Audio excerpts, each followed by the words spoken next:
Muita gente lembra do Scooby-Doo como um desenho leve, engraçado, coisas de criança. Mas ninguém imagina quando o desenho foi apresentado pela primeira vez, lá em 1969, a reação não foi: nossa, isso vai ser um sucesso. A galera da emissora olhou aquilo e falou: assustador demais para uma criança. Eles ficaram realmente preocupados em colocar aquilo no ar. E por muito tempo a explicação que ficou famosa foi: no campo o desenho seria sério demais. Isso ia resolver focar mais no Scooby-Doo e no humor. Essa é a história em parte e verdade. Mas a pergunta mais importante nunca foi respondida direito. O que exatamente deixa o Scooby-Doo tão assustado assim? Eram os monstros, as ideias, mistérios ou tipos de outras coisas ali que ninguém percebeu da primeira vez? Lá no começo dos anos 2000, os criadores de Scooby-Doo publicaram um texto muito grande sobre como o desenho nasceu, detalhando várias coisas que nunca foram ao ar. Hoje em dia, não é mais possível acessar esse site. Nesse texto apareceu um detalhe muito importante. Quando o projeto foi apresentado para a CBS, o problema não era um roteiro nem os personagens, era a arte do desenho. Os donos da emissora olharam o cenário e acharam tudo assustador demais para crianças de 6 a 12 anos na época. Eles pensaram: se a arte é assim, o desenho inteiro deve ser assim. E nem quiseram seguir com o projeto. Quando a gente passa para pensar, o Scooby-Doo, aquele de 1969, não é assustador por causa dos monstros. A maior parte deles é apenas um cara com fantasia. O que realmente chama a atenção nesse desenho é o clima. Desde a abertura do episódio, antes mesmo de qualquer coisa, acontece como você vê uma estrada vazia, neblina, floresta, mansões abandonadas e locais claramente que ninguém deveria estar lá. Não tem uma música alegre, não tem falas, e só aquele silêncio acompanhado pelo som do ambiente. A gente encontra meio desconfortável no episódio. Tem alguns que realmente nada acontece nos primeiros segundos, e só num lugar vazio, sempre uma cidade abandonada, uma mina fechada, um castelo isolado. É a sensação sempre a mesma. Pô, alguma coisa está errada nesse lugar. E o monstro nunca surge simplesmente de uma casa ou de uma rua. Ele sempre está escondido na escuridão, observando os personagens. Ele nunca sabe que estão sendo observados. Só o espectador sabe. Isso é muito diferente dos outros desenhos da época. Quando você comparar o Scooby-Doo com os desenhos da Hanna-Barbera, existe um contraste enorme. Por exemplo, os Pistons, também a Pantera Cor-de-Rosa, era desenho colorido, simples e fácil de entender. Até o John Cast, que era o mais sério, ainda tinha um clima de aventureiro. Mas o Scooby-Doo apostava nas sombras e nos contrastes e nos espaços vazios. Isso é um estúdio conhecido para economizar em tudo, o que torna essa escolha ainda mais curiosa, porque Hanna-Barbera era famoso por aproveitar cenário, black on, animação, envelopes, tudo isso era feito de forma rápida e barata. Mas Scooby, isso não acontecia o tempo todo. Existia cenário que aparecia por apenas 2 segundos e nunca mais voltava. Essa era a versão mesmo no lugar do dia e de noite, em alguns ângulos diferentes, com detalhes que ninguém era obrigado a fazer, porque quem cuidava dessas partes via o cenário como parte histórica, não era apenas o lugar onde os personagens estavam. O cenário vazio parte da clima e do episódio. As cores nunca eram aleatórias: verde apagado, azul frio, roxo estranho.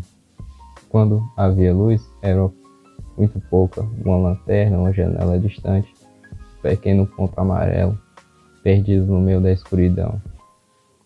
Isso cria uma sensação obscura de isolamento, como se o mundo fosse muito maior do que realmente é.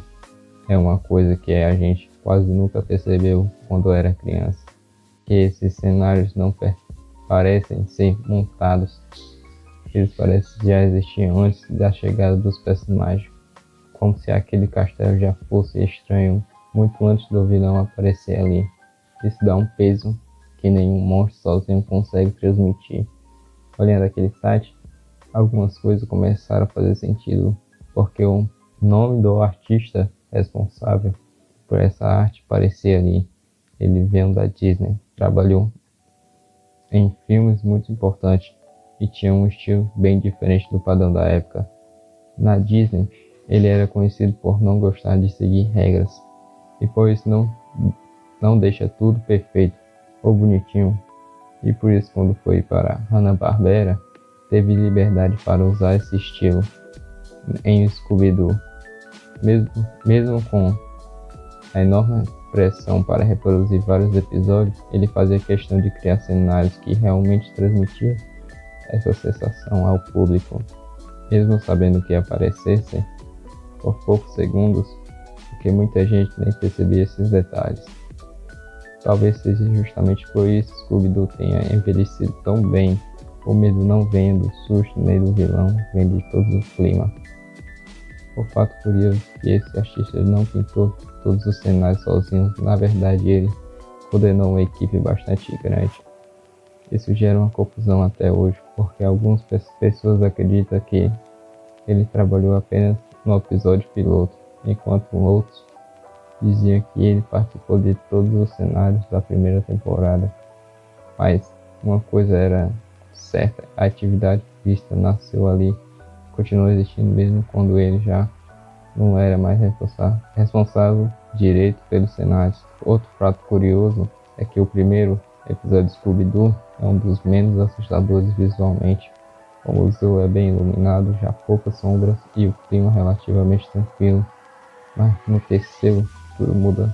Surge um castelo e ruínas na escuridão, passada em um silêncio estranho. E ali Scooby realmente ganhou a identidade pela qual ficou conhecido. Com o passar do tempo, os criadores realmente ajustaram o tom da série, colocando mais humor, mais Scooby e mais piadas. Mas esse clima nunca desapareceu, ele sempre ficou mais discreto. Talvez seja por isso que tanta gente se lembra dele, mesmo sem conseguir explicação exatamente o motivo. A gente lembra do Scooby-Doo, do Salsicha, da Velma. Quem criou aqueles lugares que realmente marcaram nossas memórias, quase ninguém sabe. Em entrevista antiga, o próprio chefe dessa equipe falou sobre isso. Ele cita vários artistas extremamente talentosos que trabalharam ao lado dele, e alguns tiveram finais tristes, ou outros simplesmente desapareceram da história. Isso até dói, porque sem eles, Scooby-Doo não seria um desenho que conhecemos hoje. No final das contas, aquilo que sempre quase faz o desenho ser cancelado, acabou sendo justamente o que garantiu o sucesso durante décadas. Esse clima misterioso, essa sensação constante de estranheza, não se trata apenas de assustar a criança, trata de criar um mundo que é sempre muito humor, trata de criar um mundo que parece muito maior, mais escuro e mais misterioso que realmente é. Mesmo hoje, tantos anos depois, ainda funciona. Scooby-Doo não precisa mais de jumpscare, mas precisa de uma violência e nem explicação de tudo. Nem precisa de violência e nem explicação de tudo. Ele simplesmente coloca você naqueles vazios e deixa sua imaginação fazer o resto. Se você chegou até aqui, muito obrigado. Se você chegou até aqui, muito obrigado. Dê um coração e aproveite e comente o que você acha do Scooby-Doo. Gostamos de ler a sua opinião. Obrigado por assistir até aqui. Até a próxima.